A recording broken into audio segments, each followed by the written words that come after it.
Setelah diserbu pelamar, petugas PPSU Kantor Gubernur Jakarta kembali diserbu warga. Kali ini yang menyerbu ratusan siswa dari berbagai jenjang pendidikan di Jakarta.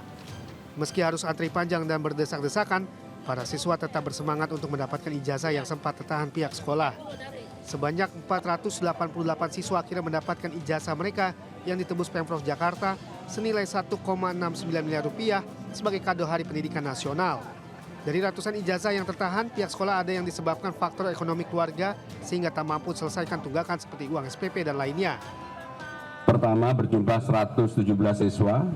Tadi tahap kedua telah disampaikan 371 siswa. Dan sekarang ini sudah terdaftar yang akan diputihkan di tahun ini. Pembiayaannya juga sudah disiapkan sejumlah 6.652 siswa. Menurut aku ini program yang bagus karena bisa mempelancar siswa-siswi lain ya untuk lebih bisa masuk ke sekolah lain karena nggak ada halangan dari ijazah. Dengan ijazah tersebut, para siswa bisa lebih bersemangat melanjutkan pendidikan ke jenjang yang lebih tinggi. Dari Jakarta, Rani Sanjaya melaporkan. Pemadaman listrik total atau blackout terjadi di seluruh wilayah Pulau Dewata, Bali, Jumat sore. Listrik di kawasan Denpasar terpantau padam mulai pukul 4 sore. Begitupun di Badung dan daerah sekitarnya.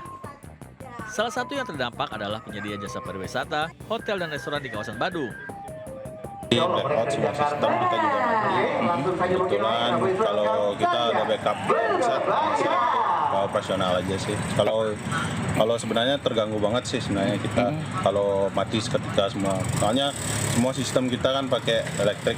Kita juga masak pakai elektrik juga di sini. Pemadaman diduga akibat adanya gangguan kabel laut Transfer Jawa Bali yang menyebabkan seluruh pembangkit lepas. Pihak PLN pun masih melakukan investigasi terkait gangguan ini. Pemadaman berlangsung sekitar 2 hingga 3 jam dan di sejumlah kawasan telah berangsur menyala. Dari Badung, Bali, Indra Ari, iNews melaporkan.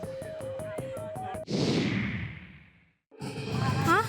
Itu Mi, kenapa nih dimatikan? Rumah panggung milik salah satu warga di Kelurahan Sumpang Binangai, Kecamatan Baru, Kabupaten Baru, Sulawesi Selatan ini dilalap si jago merah.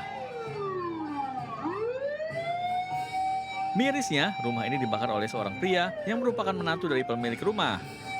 Aksi nekat tersebut nyaris menghilangkan nyawa penghuni rumah. Pelaku gelap mata karena diduga sakit hati tidak dibukakan pintu oleh sang mertua saat ingin menemui istrinya. Pria berusia 20 tahun itu membakar rumah dengan bensin yang sebelumnya akan digunakan untuk mengisi tangki motornya. Ironisnya, saat petugas pemadam kebakaran dan warga berusaha memadamkan api, pelaku pura-pura ikut membantu dan berusaha mengecoh petugas. Namun penyelidikan polisi mengarah kepada pelaku. Yang pelaku ini tersinggung, sakit hati, emosi sesaat, sehingga dia langsung spontan saat itu juga membakar rumah dari mertuanya sendiri.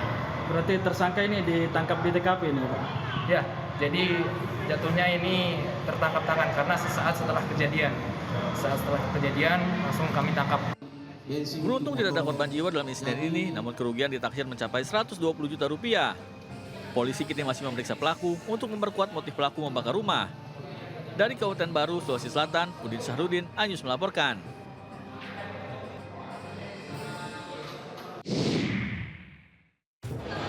Atap ambrol, Grand City. Atap Mall Grand City Surabaya, Jawa Timur, ambrol.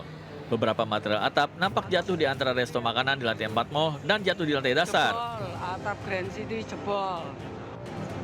Beruntung tak ada korban yang tertimpa material atap dalam kejadian ini, karena material atap sebagian besar jatuh pada ruang kosong di lantai dasar mall. Pasca kejadian, pihak mall langsung melakukan pembersihan dan normalisasi di area terdampak dalam waktu 2 jam. Menurut Markom Grand City Mall Surabaya, ambrolnya atap disebabkan karena adanya rebesan air yang membuat atap rapuh karena hujan deras melanda kota Surabaya. Yang kecil dari pihak kita langsung sigap, segera membersihkan area sekitarnya. Nah kebetulan tempat kejadian itu di area void, jadi tidak berdampak sama sekali terhadap tenan di area sekitar. Dan alhamdulillah juga kejadian tersebut tidak ada korban. Dipastikan manajemen mal, jatuhnya atap tidak berdampak banyak pada operasional mal. Dari Surabaya, Jawa Timur, Rahmat Ilyasan, iNews melaporkan.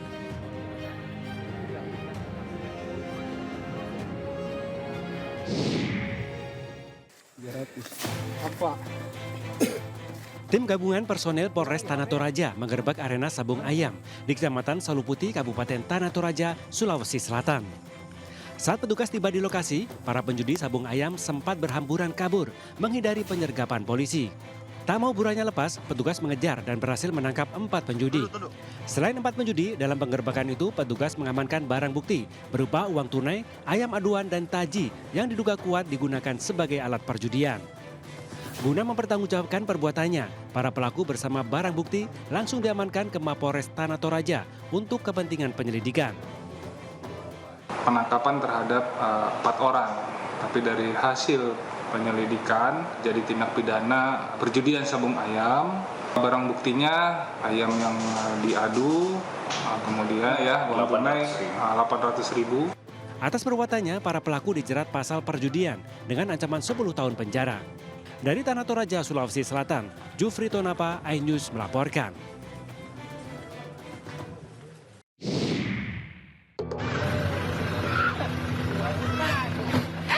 Dua pelajar perempuan terlibat perkelahian di Kecamatan Bangkelekila, Toraja Utara, Sulawesi Selatan. Warga dan pengguna jalan lainnya yang melihat perkelahian tersebut berusaha melerai. Lantaran keduanya sudah tersulut emosi, warga sempat kewalahan saat memisahkan perkelahian tersebut. Mereka baru berhenti berkelahi setelah salah satu di antaranya terjatuh. Pihak kepolisian dari Polsek Sesean melalui Babin Kamtibmas langsung bergerak cepat bersama tokoh masyarakat mendamaikan kedua belah pihak.